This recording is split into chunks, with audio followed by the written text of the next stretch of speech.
Ah, WrestleMania, dans 2 semaines et demie à peu près, hein.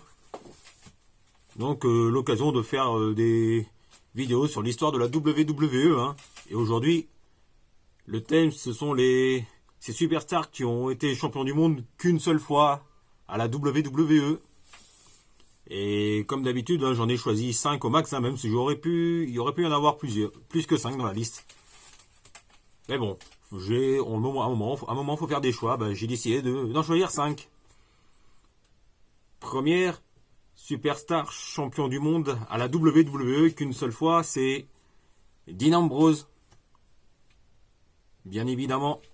Alors comme vous le savez sans doute, hein, Dean Ambrose remporte la mallette Money in the Bank en 2016, puis encaisse son contrat avec succès le soir même. Après un excellent main event pour le titre WWE entre Roman Reigns et Seth Rollins. Et ce qui a été excellent, c'est que on a eu les 3 membres du Shield qui ont été champions du monde lors de la même soirée, lors du même show Money in the Bank. On a eu Roman Reigns, le tenant du titre, Seth Rollins qui a récupéré Et ensuite, on a eu quelques minutes après, hein, Dean Ambrose qui encaisse son contrat Money in the Bank et qui devient champion de la WWE pour la première fois de sa carrière. Et c'est son premier et seul titre ce sera son premier et seul titre mondial à la WWE. Hein. Car comme vous le savez, hein, Dean Ambrose a été longtemps parmi les membres du Shield dans l'ombre de Roman Reigns et de Seth Rollins. Hein. Ce qui fait qu'il il est un peu redescendu dans la mid-card, hein, où il n'y bougera plus. Hein. Et qu'en est-il de Dean Ambrose aujourd'hui?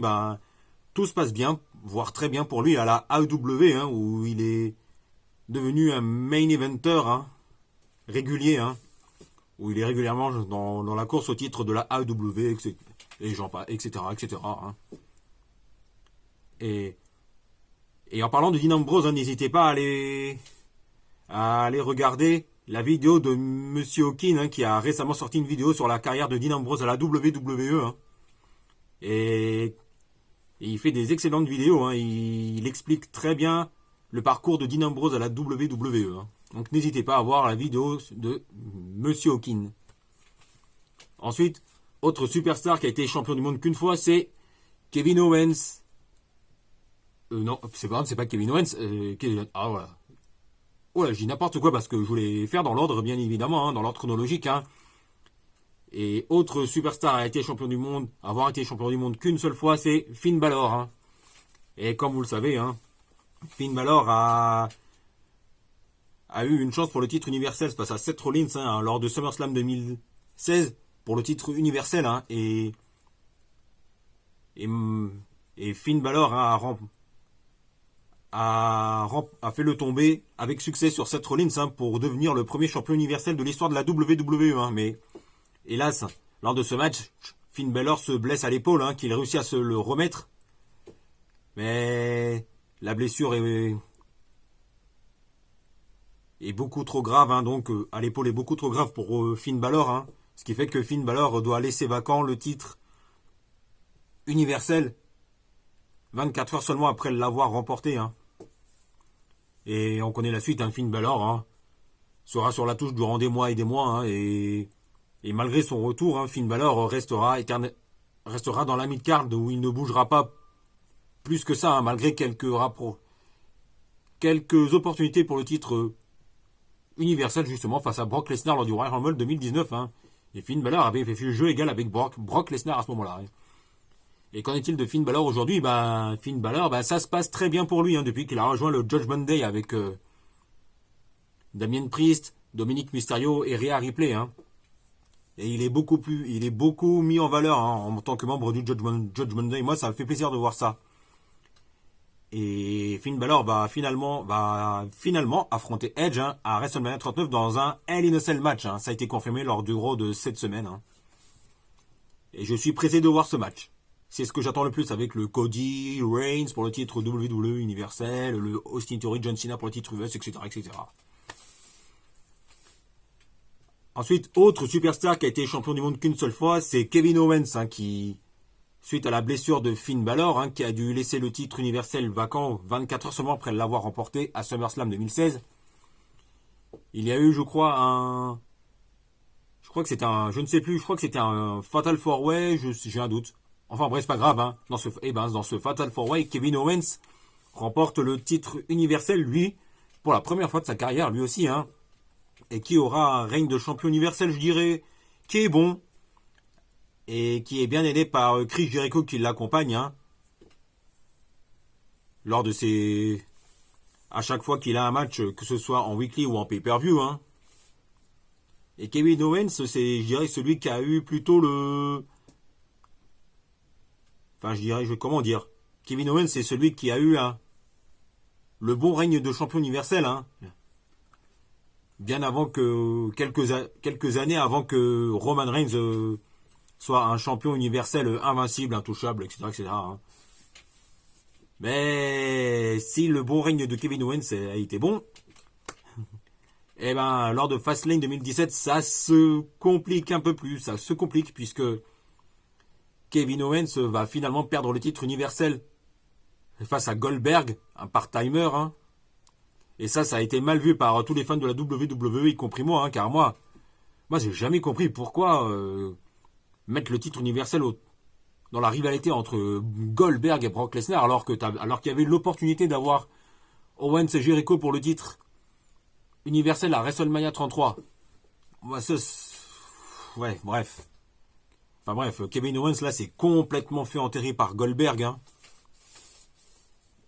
Et encore, hein, c'est grâce à l'intervention de Chris Jericho, hein, qui a coûté le titre universel à Kevin Owens, alors que les deux étaient plus ou moins en équipe, hein. Et il y a eu ce heel turn de Kevin Owens, hein, lors du segment Festival of Friendship, hein, qui est un des meilleurs segments de l'histoire de la WWE, hein, qui était mémorable, hein. Moi, j'avais adoré à cette époque-là, hein, le segment du Festival of Friendship. Et après, hein, comme vous connaissez la suite, hein, Kevin Owens va mettre pas mal de temps à s'en remettre de s'être fait enterrer par Goldberg en perdant le titre universel face à un part-timer. Et ça, c'est un choix que je ne comprends pas du tout, quoi. Et Kevin Owens, qu'en est-il de lui aujourd'hui, hein? Ça se passe très très bien, hein, en ce moment, hein, vu qu'il est en rivalité avec la Bloodline. Et ce qui est sûr, c'est qu'on aura la réunification de nos deux amis québécois, Kevin Owens et Sami Zayn, où ils auront probablement une opportunité, une grande chance pour les titres par équipe de SmackDown à WrestleMania 39, hein. Et je pense que, honnêtement, et franchement, je pense que les Owens et Zayn vont récupérer les titres par équipe face aux Usos à WrestleMania 39, hein, c'est-à-dire dans 2 semaines et demie.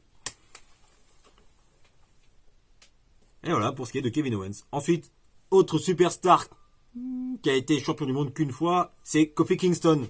Et comme vous savez sans doute, hein, on a eu la Kofi Mania à WrestleMania 35 où Kofi a grimpé les échelons, hein, et est arrivé au sommet à WrestleMania 35 où il affronte Daniel Bryan, hein, dans un excellent match, hein.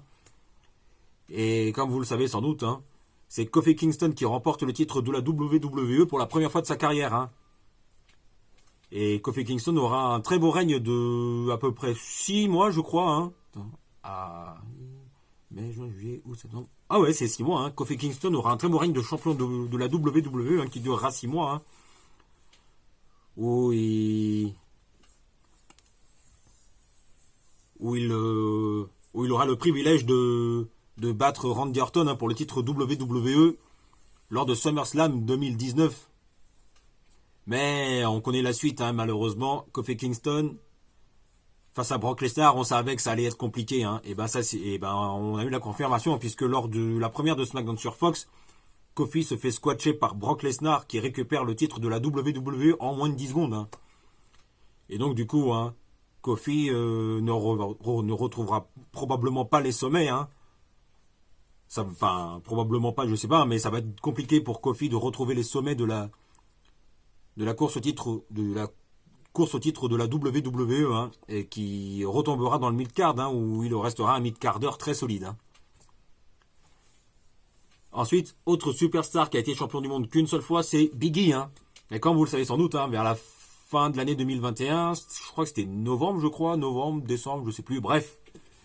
On a Bobby Lashley à ce moment-là qui est champion de la WWE. Hein, et lors d'un, je crois que c'était lors d'un Raw. Hein, je ne sais plus quel Raw. Hein, on a Big E qui vient encaisser son contrat Money in the Bank avec succès pour lui aussi devenir champion de la WWE pour la première fois de sa carrière. Et moi, ça m'a fait plaisir car on s'est tous dit que depuis le temps, Big E mérite un gros push vers le main event afin d'avoir une chance pour le titre de la WWE. Et bien ça s'est confirmé à ce moment-là.